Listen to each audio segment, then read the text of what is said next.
Well, did anybody watch TNA Slammiversary last night? Hope so. Good show. Got the highlights of it and stuff.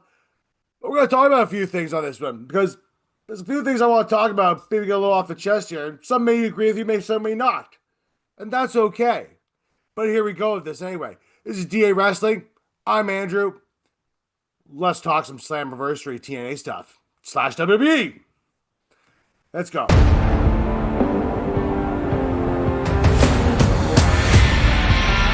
All right.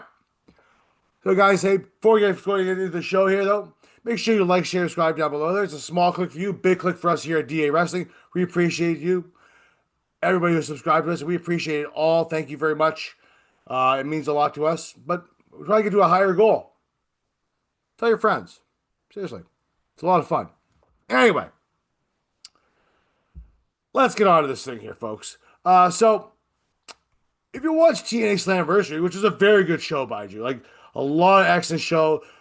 The Mustafa Ali and Cedric Alexander match was amazing, especially the part where Cedric Alexander, I believe it was like he did like a Death Valley driver off the top rope onto a bunch of people, right, with Mustafa Ali. I think that was it. Yeah, insane. We're gonna talk also what happened with AJ Styles because he showed up. Right, we're talking about the Hardys and Team 3D or also the Dudleys going at it one last time because the Hardys are new tag team champions of TNA again. Before we get into all that, though, I want to talk about the triple threat match and the women's TNA Knockouts Championship match. Now,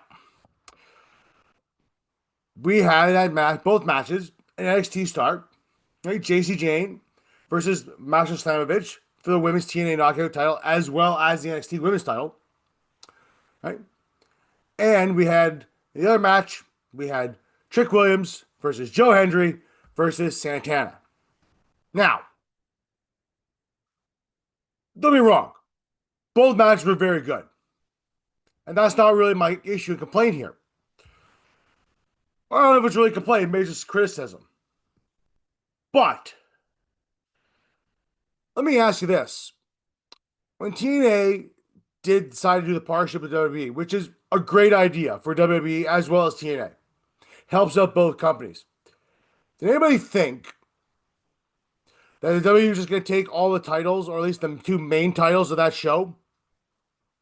I mean, are you going to argue, okay, well, Andrew, the NXT stars, right, which is a bigger show than TNA Impact. You can argue, probably is, right? Bigger TV deal for sure, right? Well, it's going to put eyes on TNA if they have the champion. Yes, you're not wrong there. But do you think it's kind of funny that's just very one-sided? Right? Yeah, Masha Slamovich lost to JCJ, who, since she beat Stephanie Fakir, right, in a shocking win, which led to Fakir moving to the main roster, right? JCJ has held the title. She's beaten also, what's it called? Jordan Grace, who's also from TNA, former TNA star, 3-time Knockouts champion, right? And she beat Masha. Now, keep in mind, JC Jane, even though she is pretty decorated as a competitor. She is a 2-time tag team champion, right? And now an NXT Women's Champion. For the most part, has been a career Jinder Mahal, right? Lost a bunch of matches on a regular basis, right? Has a lot of potential, but doesn't seem to be anything there, like Jinder Mahal did, and then also won the WWE title, all because of promotional thing in India. For the most part, that's pretty much what the reason was behind it. Now, don't be wrong, Jinder Mahal he's Canadian. He's also Canadian Indian, or yeah, if that's what it is, right? So, when JCJ, no, she's not Canadian here, right? Is like a career loss, a lot of career losses, right? And it's hard to see how she would beat someone like Masha Slamovich. Right? Now, the Trick Williams thing happened a few weeks, and I've had about a couple months now, right? Where he beat Joe Hendry for the TNA title, right? NXT event, I believe it was. Yes, it was. It was Battleground, I think it was. Right? It goes in there. He's on TNA now too, doing all that stuff, right? Mike Santana, who's the heart of that of TNA, who probably should have a good chance to slant to crown Mike Santana there as the face of TNA. Granted, Joe Hendry's there; he's pretty much is the face, right? But it's very one sided.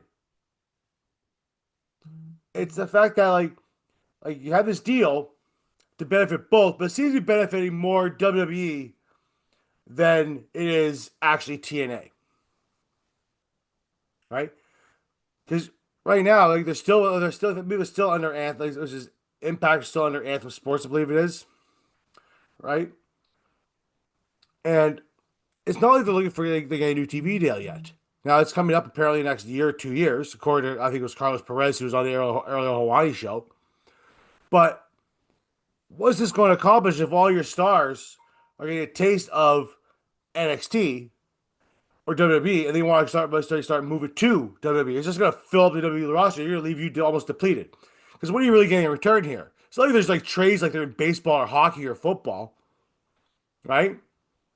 We're like, you know what? We'll give you we'll take like say Mike Santana off you or Joe Hendry off you, right? And we'll give you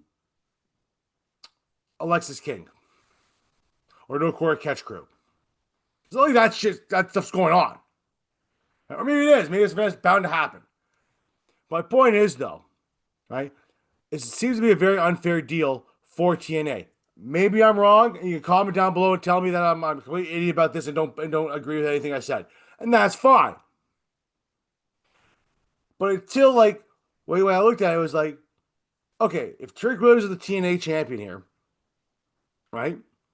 Why would you not have Masha Slamovich win the NXT Women's title? At least then it looks a little more, it's more fair, right? Then you have Masha Slamovich, who's a very, very good talent on NXT. If NXT gets more viewers, right? That alone would bring more eyes to TNA. That would help a lot too. Even if you put Mike Santana back, give Mike Santana the men's title and have him, compete there. Or maybe the plan is to have TNA merged, or they plan to have them merge the titles. Turn NXT and TNA into one big brand, which is more like a semi-developmental, semi-main roster stuff. Like, what is the ongoing plan here? Because right now it seems very one-sided for WWE. Not that I'm not a fan of WWE. That's not the case at all. I cover WWE all the time. But TNA, part of this deal, it doesn't seem like they're getting much out of it. They're getting a lot of NXT stars coming over, but not a lot prevailing. It's almost like you're saying that the stars in TNA aren't really worthy when they face guys in WWE. For example, Moose, who challenged Obafemi a number of months ago and lost. Now, granted, Moose probably never able to win that. I don't think I've ever picked Moose to win that at all. But Moose would probably be the one guy who could say, well, let's give him the NXT title then. Because Moose has been face of that company for a very long time now. That would make a lot of sense. Right? Whether it was going to happen or not is irrelevant. But that would have made sense. And maybe that still is the plan eventually for Moose to come back up, right? Because he did lose the X Division title this weekend on Sunday. Right now, the partnership doesn't seem right. I feel it should be both sides benefiting, not just one. It seems to be more like 70-30 WWE or even 80-20 WWE. Seriously. If we really look at it. Anyway, though, moving on to some more stuff that happened at Slammiversary. Oh, the Hardys are your new TNA champions. Tag team champions. Again. Fourth time, I believe it is. Right? Now, the match was very good, right? Interesting way to scale how they got the like Jeff Hardy climbed like a little ladder, right? That you would see hanging from a plane or a helicopter, climbed up to grab the titles. Kind of interesting. But the interesting part was after that was over, The Hardys are celebrating. Bubba Ray comes down. Affectionately part of known as in TNA as Team 3D, or in the world of WWE, the Dudleys, or the Dudley Boys, or whatever you want to call them, right? And he's basically laid down a challenge to the Hardys. Not for the titles, apparently. It's not for the titles at all. That'll be in October at Bound for Glory. That the Hardys will face the Dudleys. Now, Devon wasn't there, but they said Devon will be there for that. Probably has some training to do. You guys happy about this? You guys interested to see that the Hardys and the Dudleys go out one more time? I'm kind of intrigued. Now, I don't know if they're going to be have the same effects as they did, say, I don't know, 20 years ago, or even 10 years ago. But it's worth, going to be worth a watch, I think. Right now, apparently, the way it's almost as like this is kind of gearing up though as like a Dudley Boy retirement match. It's kind of what it seems like. It's gonna be like a Dudley Boy retirement match. And to be honest, with you, having them go out of the Hardys wouldn't be bad. It almost makes you wish you had Edge and Christian still in WWE, right? Do a crossover thing, just do label tables, ladders, and chairs number 3 between these guys. Or 4, whatever one it is. That must be like a lot of fun. Maybe you should think about that. Nah, it's not gonna happen. Also on the show, I know you saw me mention that Moose lost the X Division title to Leon Slater. Very good match. Moose tried to go for his spear, he lost, grabbed his shoulder, Leon Slater ended up winning after that. But AJ Styles came on down and basically gave his nod. And there was a huge ovation for AJ Styles. Massive. He came out to his old music, not the I Am, which I personally like, but he personally hates. Right? Came out with I Want to Fly, whatever it's called. Came down, acknowledged the TNA crowd. Talked about his time there a little bit. Acknowledged the X Division champion, the X Division in general. How intense it was when it was him, Christopher Daniels, Samoa Joe, Amazing Red, etc. Homicide, etc. Right? Basically, the props to Leon Slater, right? It's in good hands. It's not about weight and all that stuff. It's about wrestling and all that. Right?